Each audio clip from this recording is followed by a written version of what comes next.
వాస్తవంగా Putin dupe ఏమన్నా వచ్చారా నిన్న? అంటే సినిమాల్లో డబుల్ అంటుంటారు కదా! అంటే ఒక మనిషికి నకిలీలు కొంతమందిని సృష్టించి వ్యవహారాలు నడపడం అన్నటువంటిది.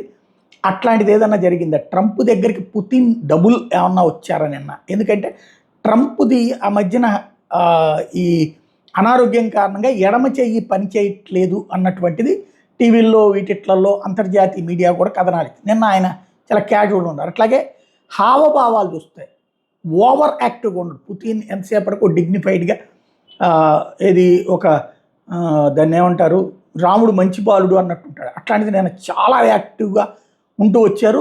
తన వ్యవహార శైలి చూసినా, తన వే ఆఫ్ ఇది చూసినా ట్రంపే నిన్న వెనక్కి తగ్గేటటువంటి పరిస్థితి. చివరికి మళ్ళీ మాస్కోలో మీటింగ్ పెట్టుకుందాం అనేటటువంటి పరిస్థితి. వాస్తవంగా గత 2-3 రోజుల నుంచి జరిగిన చర్చ ఏంటయ్యా అంటే, పుతిన్ అమెరికాకు వస్తే అరెస్ట్ చేసేస్తారు. ఎందుకయ్యా అంటే అంతర్జాతీయ న్యాయస్థానం వారెంట్ ఇచ్చింది తనను అరెస్ట్ చేయమని చెప్పేసి. ఉక్రెయిన్లో యుద్ధ నేరాలకు సంబంధించి ఉక్రెయిన్ ఇంతకుముందు అంతర్జాతీయ న్యాయస్థానంలో వేసిన కేసు నేపథ్యంలో దాన్ని రష్యా తోసిపుచ్చింది. రష్యా అసలు అంతర్జాతీయ న్యాయస్థానాన్ని పట్టించుకోలేదు. అయితే అందులో ఉక్రెయిన్ ఉంది. ఉక్రెయిన్కి అనుకూలంగా తీర్పు వచ్చింది.